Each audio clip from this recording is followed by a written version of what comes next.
Welcome back to the channel, YouTube friends, as we continue the journey of pre-war rookie cards. And today I have the privilege and the honor to have none other than the beloved Orlando from A Collector's Dream. Orlando, good evening to you, sir. Thank you very much, Victor. It's great to be on. It's great to be talking rookie cards with you. Yeah, I loved your smooth debonair approach to the hobby. I love you have such a swag about you, man. What? Let me start with this. What nationality are you? Cuban. You're Cuban. Okay. Yeah, I was. I thought you were Puerto Rican, but same No, thing. Cousins. hey, we're both from the islands out there, the Caribbean, and Yeah. I do have family in Puerto Rico that left from Cuba. Some of my family came to Miami. Some of my family went to Puerto Rico. Okay. Okay. I have a lot of family in Miami as well, St. Petersburg, and yeah. So yeah, Orlando, thanks for joining me tonight on this amazing topic that we have before us, and thank you for your time and for you saying yes to the invite.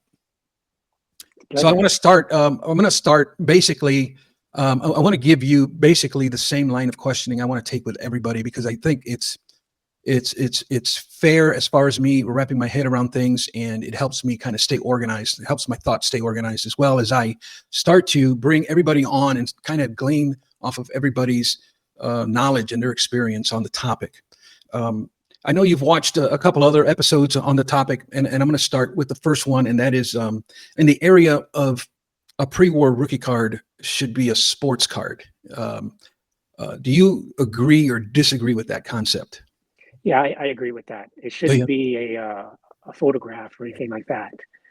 Right. But and then I want to go through that, right? Because if we're saying that it has to be a sports card, then automatically some things are are are excluded from that. And the first one I want to throw at you that I haven't thrown at anybody else, and that is, what is your opinion on a sports card being oversized?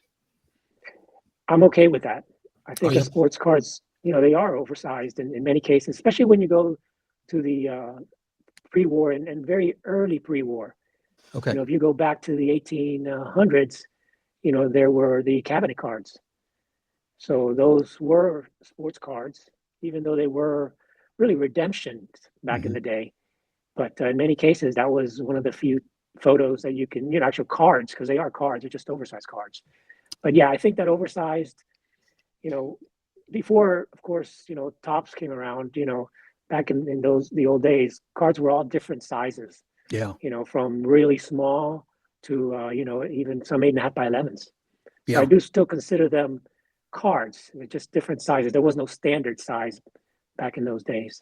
Right, right, and I know, yeah, and as I've been digging and learning these past couple of weeks, especially, I do notice that there is a lot of these cards were, like you mentioned, redemption, or as in the pre-war era, they call them mail order.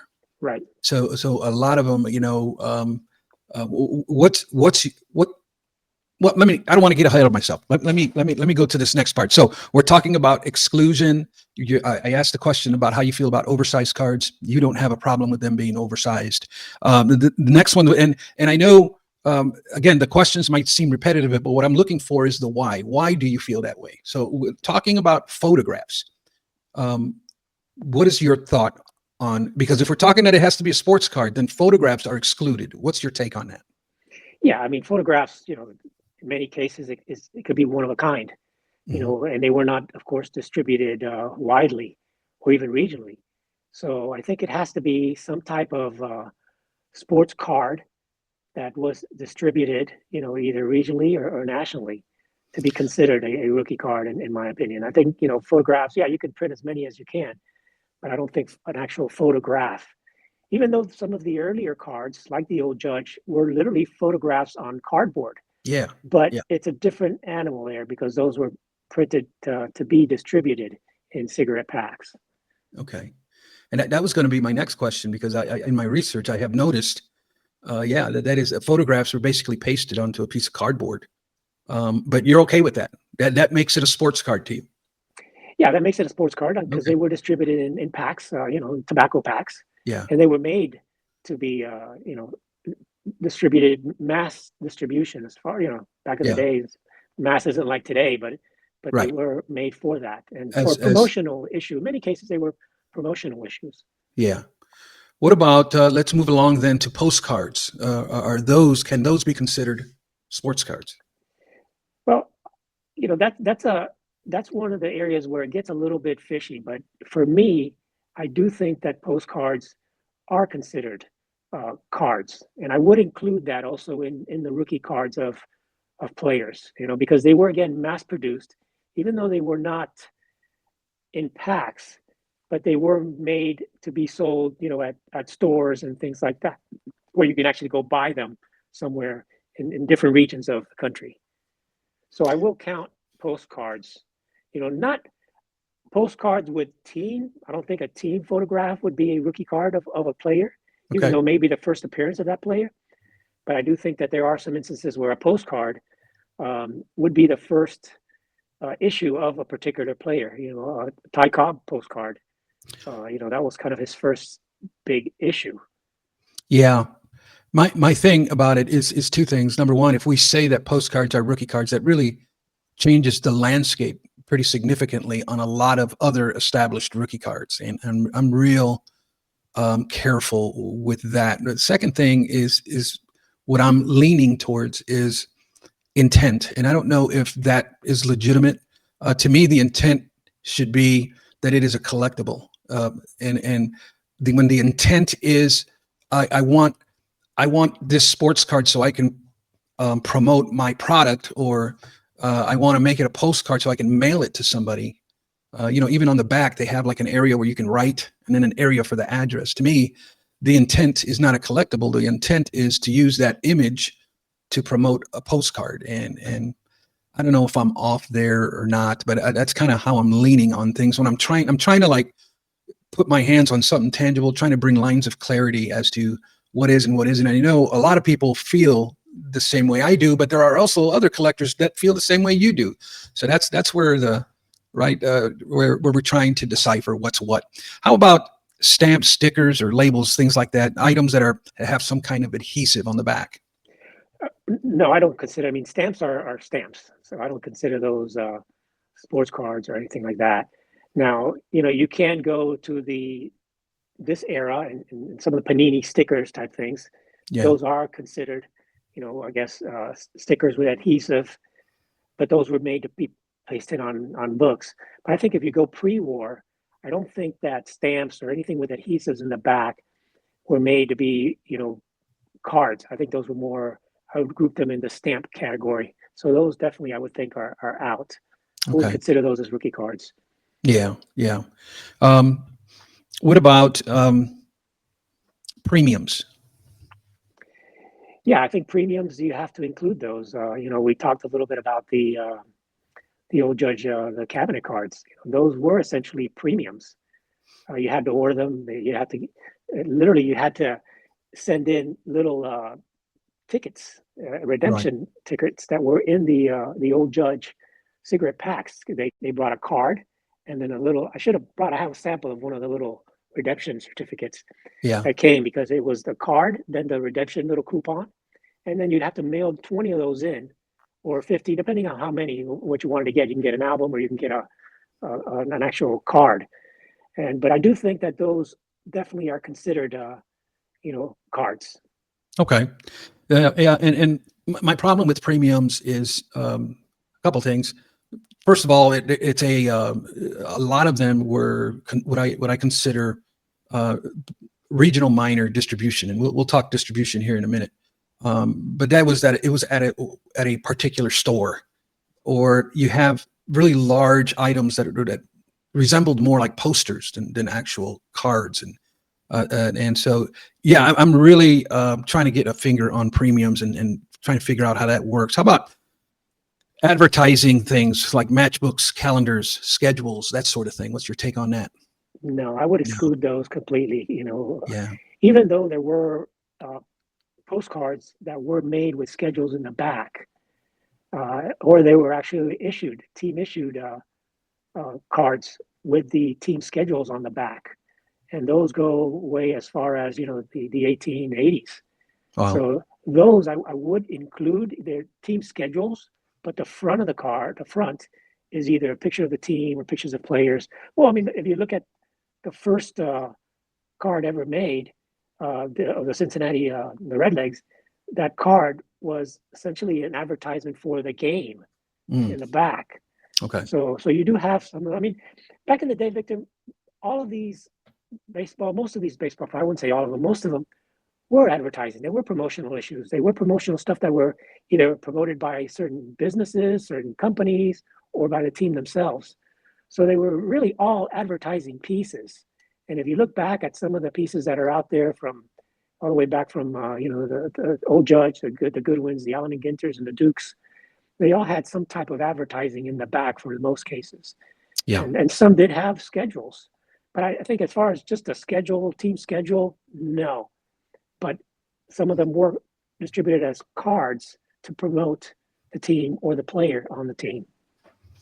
Yeah. Yeah. And you know what the problem of all of this is? One major problem, Orlando, is the factor of rarity, right? It seems like everybody is after whatever's the rarest, and um, guidelines or opinions be damned. They just want the rarity, and to them the rarity speaks the loudest, and that's really hard to get people to change that way of thinking. I know even we have right now up for auction once again is the 1914 Baltimore News of Babe Ruth, and it's clearly a schedule card that was released only to people in Baltimore in that immediate area where that ballpark was, and it's a rookie card.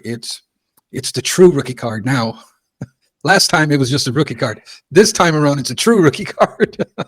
Well, But that's a good point. But I really I don't consider that one the true rookie card because it was yeah, just like you said, it was a very small distribution in a yeah, very regional area and of Baltimore. And not only that, it is he's not in a major league uniform. He's in a minor league in that case. yeah. So that's distribution also is important when you consider rookie card for pre-war. Okay. Now, and yeah, we'll get there. But let Yeah. me make this point on this: is that I'm talking to you, and I've talked to several others already, and everybody seems to be like a general consensus, at least anyway, so far that schedules are really that those really can't be rookie cards. But yet, that's the narrative. How do you feel about game related pieces, disc tokens, game cards, that kind of thing? Um, I wouldn't consider those. I know that you have some of those. The round things and stuff like that. So I wouldn't consider game pieces as rookie card. Now there are some actual game cards that were produced in the early 1900s that have the actual players like Honus Wagner and Ty Cobb on there, but those were more like playing cards. So I think Mm, those were more like game, like a game card. So for me, I wouldn't consider those as true rookie cards. I consider more of that kind of you have the stamps genre, and this is more the game genre. Now, you can go and say, well, now they have the Milton Bradley, Nolan Ryan rookie, that type of stuff. But back in the pre-war, those were distributed in a box to play poker or different types of games. mm. So I wouldn't, even though they do have images of the players, I don't think they were really true player cards. I would consider those more game cards. Okay. Along with the round things, the middle mints and all that kind of stuff. Now let's switch gears now, Orlando, to what I've called like premier sets, things that were cards that were widely distributed, whether it be nationally or uh, just in a cluster of states, that kind of thing. What's I don't really want to go through each and every set, but what's your overall idea of that concept? Is that a good concept to follow, you think? Yeah, I think that's a good concept. I think you have to look at, in my opinion, I think if they were distributed and when you think widely distributed back in those days, I mean, you're talking maybe 3, 4, or 5 states would be widely distributed. If they were just distributed locally in one city or one state, even, then you've got such a limited distribution there that's where you get the rarity Right, situation there. right. And those were not available to as many collectors or as many people as the ones that were distributed more widely regional. Yeah, So I yeah, think it's a tough situation. I think you got to look at each issue right. separately there and see where were they distributed, how far were they distributed, And I think quantity also. I mean, if you can't really consider stuff that were distributed. I have a card back here distributed by Wild Baking, and even though it's a Collins and McCarthy, which were a little more widely distributed, you know, they were sold to put in the back the different types of companies. So Wild Baking distributed the front looks like a Collins McCarthy, which was a more widely distributed, but the Wild Baking were not.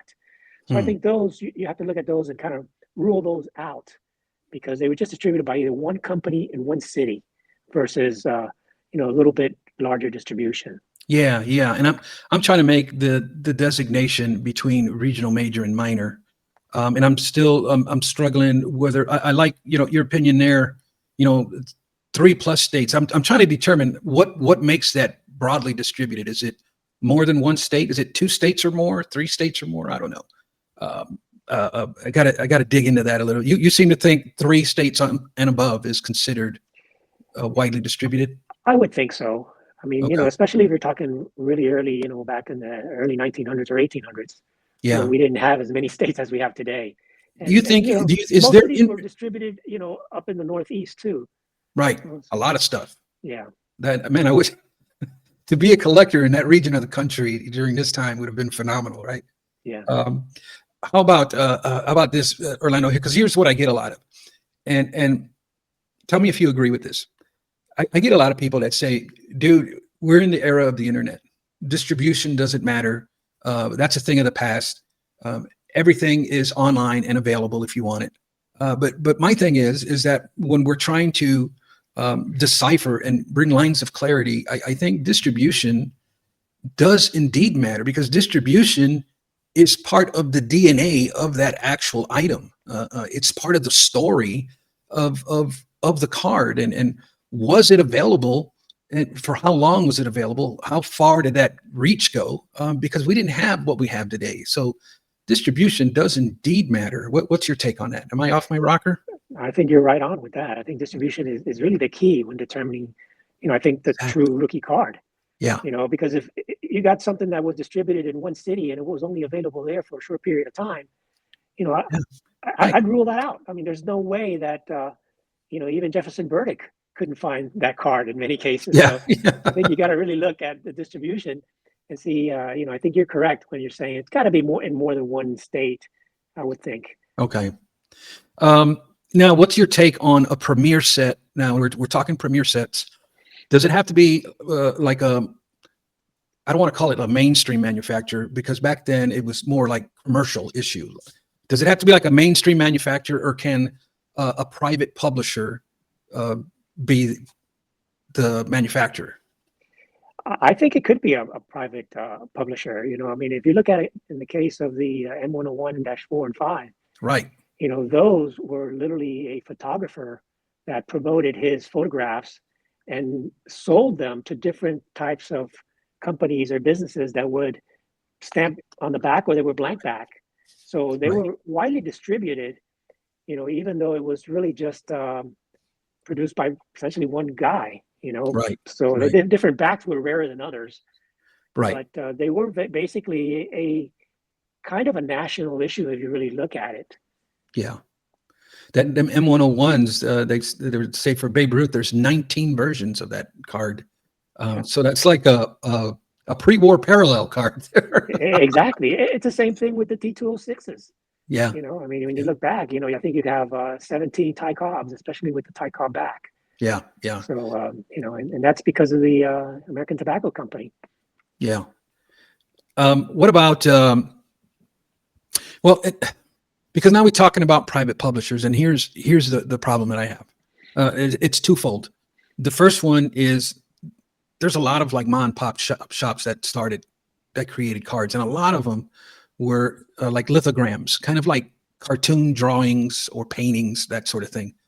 And I don't know 100% for sure right now, but I got Ryan McClanahan helping me with this. He was saying a lot of these cards they did indeed needed to be copied. They had to have like a copyright license, and some of these mom and pop shops drawing these lithograms, they're unlicensed a lot of times. And what's your take on that? Am I overreaching, trying to bring the modern into the pre-war? What's your take? Well, Kind of. I think it is a little overreaching. I do, of course, if they do have a copyright, then it's, I guess, more legit, Right. Right. But there was still a lot of stuff that was not copyrighted that was printed in pretty large quantities also, and were distributed in more than one state. So I think you got to, the copyright is one thing, and I think that's definitely something to consider. But I don't think you can rule out cards that don't have copyright on them, because it was just a different era back in the day. I mean, it was Right. literally the wild, wild west, especially if you're talking to the late 1800s. So, many people or many, printing companies just, I mean, that's when the printing press kind of started back in those days. So many people just had printing presses and started printing away and didn't worry about copywriting their stuff, because there really weren't that many printing plants out there that could literally print these products. Yeah. So they weren't too concerned about somebody copying their stuff, and it wasn't as easy as it is today to literally just Photoshop something, and Right. you just couldn't do it back in the day if you didn't have the original piece to print off of. Yeah. Let's talk about we talked about it, touched on it a little bit already, but you didn't give me the why, and that is the checklist size.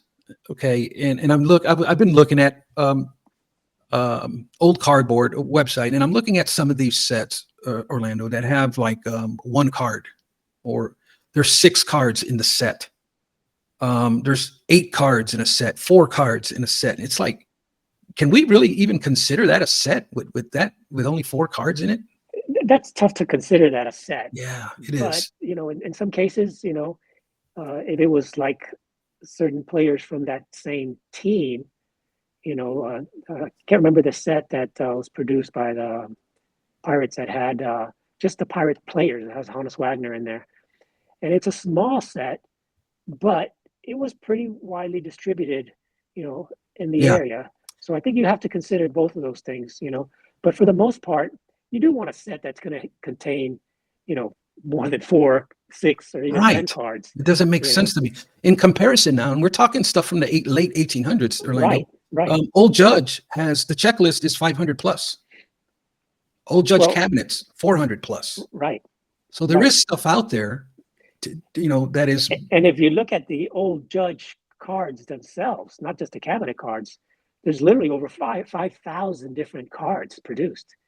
And again, Wow. this is a set that was produced from 1886 through 1890. Mm-hmm. So what they did was, and there were photographs, and they printed a certain number of photographs, and then once they ran out, they plugged in another photograph of the player and put that out there. So you have certain players like, one of the most popular players back in the day, what I consider the Babe Ruth of the 1800s was King Kelly. And Mm-hmm. King Kelly, I think, has either 12 or 14 different old Judge cards that were distributed throughout those 4 years, because as he switched teams Mm. and went from Chicago to Boston, they made a different card.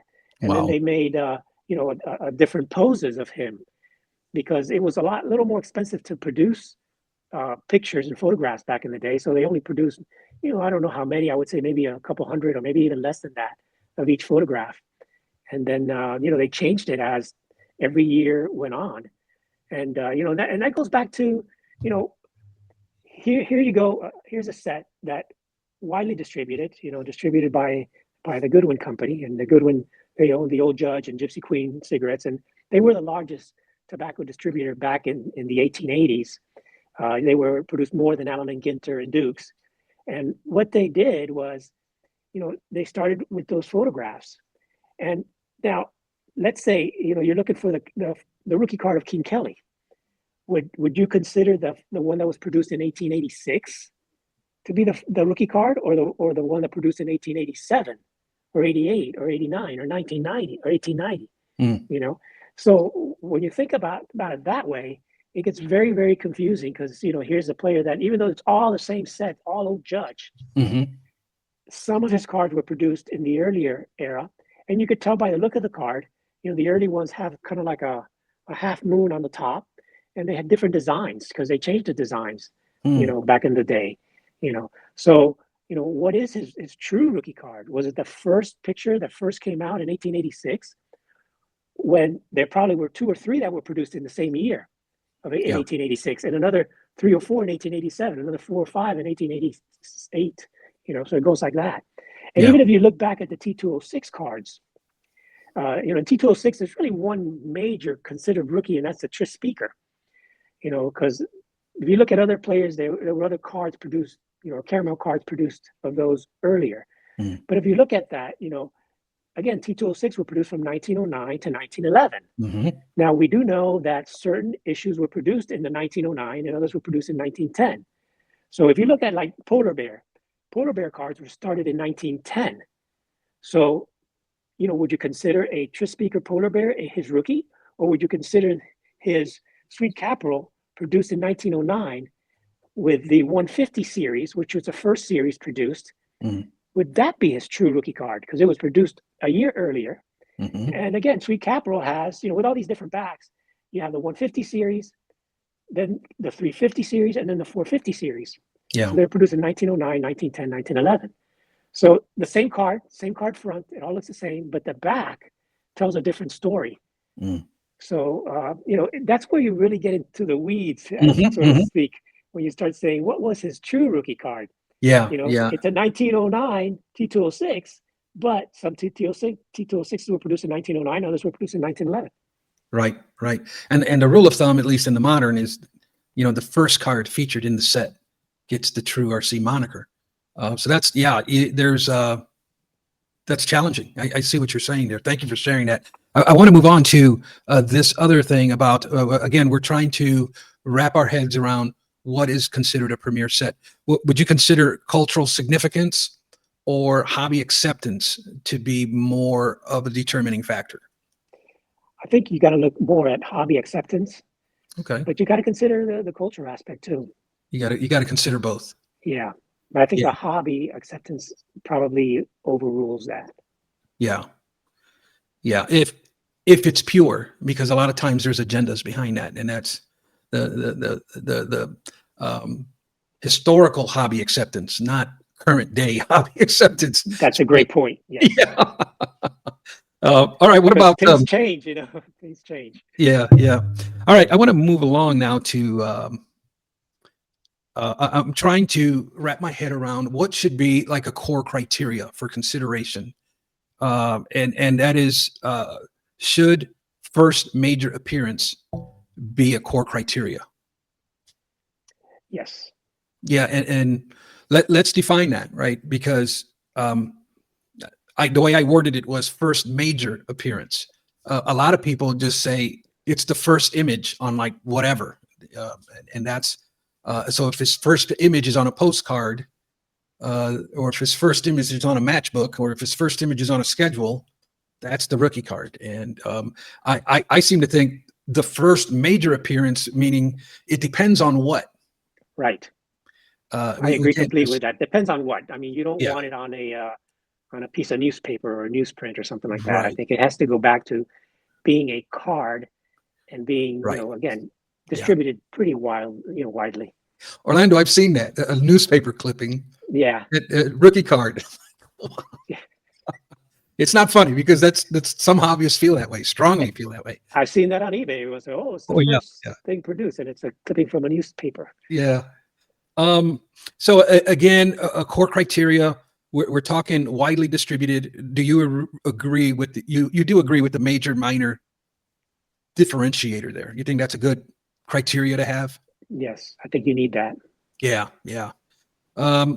Commercial intent. Now, commercial intent is an important, because that, to me, at least the way my research is finding it, that it's a commercial release is more like considered like the pre-war mainstream release, and they're basically summarizing it as tobacco, candy, or gum.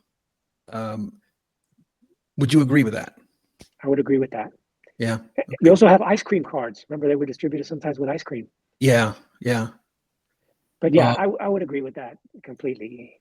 Yeah. So then when they say candy, it's like I'm assuming they're meaning caramels is probably the right major. Yeah. Well, caramel, but they also released it with gum even back in those days. Right. Too. Right. Up until 1981, I think. Yeah. And gum actually went to 90? No. 89. I think it was probably 89. I would guess was the last one when We're getting whenever off that track. came into the market, I guess. Well, actually, no, you got gum. You got gum still in the '80s. Yeah, yeah, you The do. late '80s. Well, yeah. All right. So the next one, we're looking at core criteria. We a structured checklist, meaning part of a documented set. Would you agree with that? Yes. Okay. Even though, again, many cards back in those days were not numbered. So if you look Right. at some of the checklists, they're just all alphabetical order. But So yes, they're it has not to have some numbered, structure. but we do have the work of Jefferson Burdick in the American Card Catalog that does help us, right? Even though it doesn't have a number, it does help us with checklist. Right. Okay. And then a career timed release, meaning that it should be issued during or near the start of the player's pro career. Would you agree with that? And Yes. what's your take on a card that may meet all the other criteria, but it's of a player once he retired, like years after he's no longer playing? What's your take? Yeah.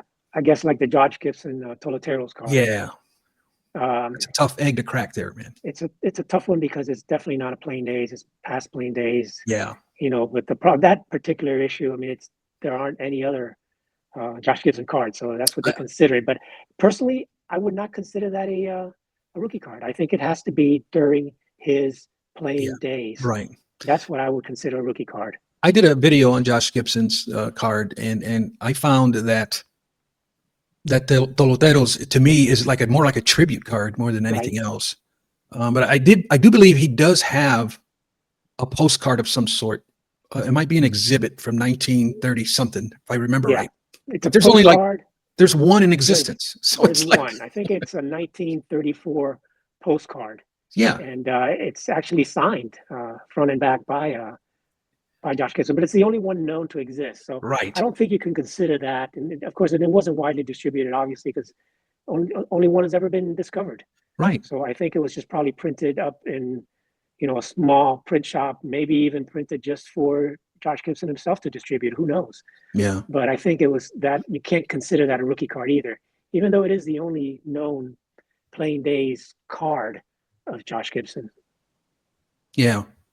All right, so let's move on to like pushback. All right, if somebody were to push back and want to say that, how would you answer somebody who says that it has to be the first known image, period?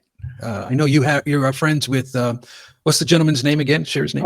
Phil Gary.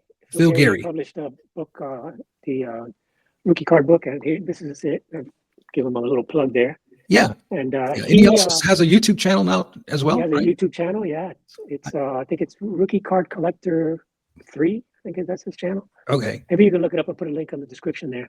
But yeah, he considers the first issue of the player, Right. and in some cases it may even be a foreign issue. But I can't go that far with it.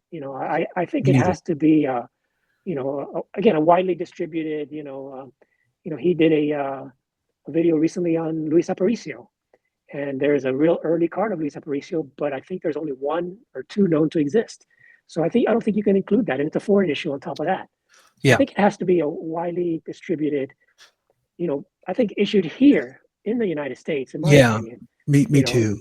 During his era, either a year before, maybe even a couple years before he played, but as long as it kind of shows him not in a minor league uniform, but shows him in his, in a major league uniform. I think.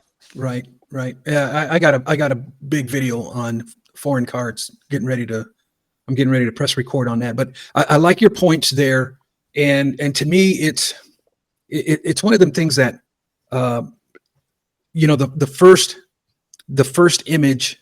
I got Philip Carney's book back in like 2018 years ago, and that was kind of like my first take on it. And I don't know if we're just conditioned, Dr. James Beckett's conditioning of over the years, and a lot of people tell me you can't apply those rules into pre-war because they don't matter. And I'm like, from what my research is showing me, yeah, it does matter. you know, and a lot of, and I've even had some people, oh, licensing didn't matter back then. There was no such thing. It was just with the players. And talking to Ryan McClanahan, he was like, no, there was indeed licensing back then. And you had to like be careful, and card manufacturers had to make sure they had contracts with these players and everything else. So yeah, licensing was indeed in play.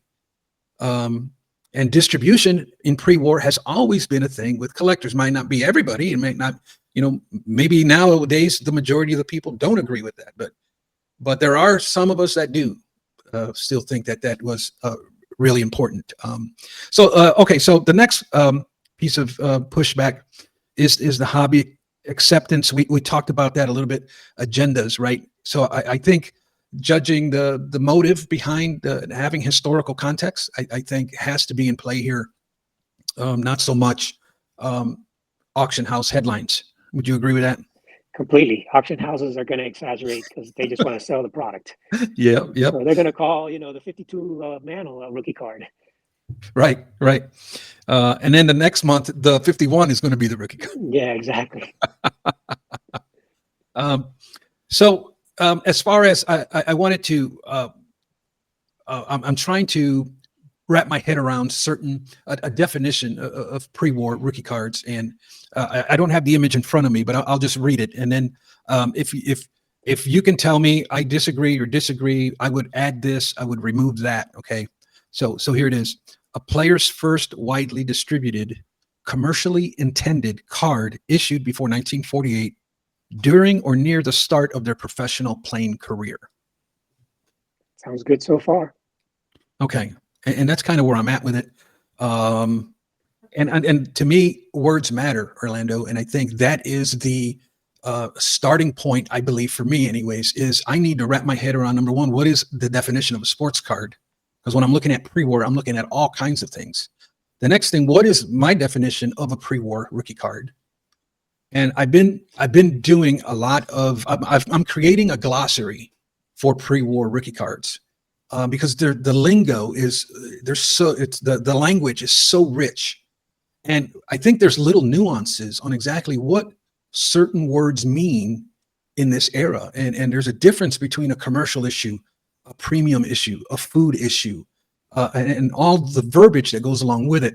And I've been creating this glossary that I think is helping me really get a good understanding of what's what, because we can take one word, Orlando, and 5 collectors are going to have 3 different opinions on what that word actually means. And when we're dealing with pre-war, there's so many little nuances that if we have a good glossary, it can help us establish good attributes, good, what do they call that? I forget the name of it now, but it's you got a base. You got a base, yeah. right? Yeah. And so now when I start filtering, looking at the cards, and I can start doing the research to give that card a specific identifier that makes sense to me anyways. And that's all this is a fun exercise. Brother Orlando. I'm glad you're doing it, because it's not an easy task, especially with pre-war, with all the different issues and all the different distribution methods and everything else. It's not like today's card. No.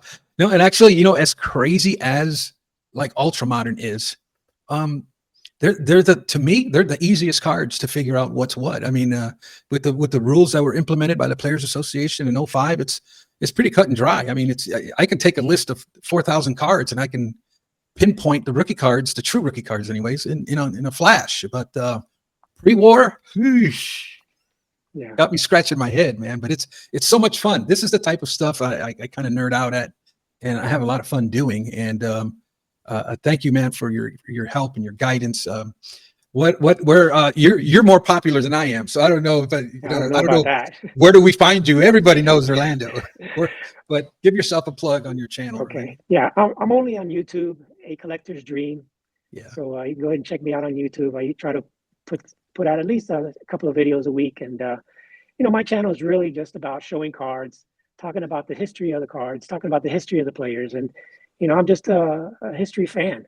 So I just love to talk about the players and do some research on the players and try to educate people a little bit more about not just, you know, the card, but the player on the card.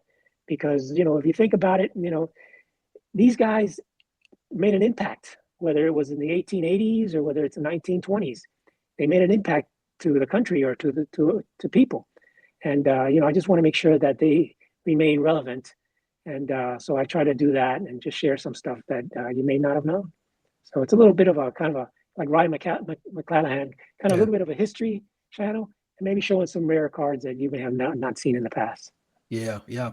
I really enjoyed those videos you make with going for a walk, because you can tell when you hit your stride, you would start talking a little bit more, like whatever's on your mind is just like flowing out, And, Yeah, I need to do more of those. With the issues I'm going through right now, I haven't been able to go out for too right. many walks, but I'll be back doing that pretty soon. And I There you enjoy it, go. just getting out in the sun and taking a walk and just kind of clearing my head a little bit and talking about things that I want to share with everybody else. Yeah. Orlando, you are a gentleman and a scholar, sir. Thank you so much for your time. And that's going to do it for this episode, ladies and gentlemen. Thank you for tuning in. And remember that not all rookie cards are created equal. Until next time, buenos nachos, muchachos.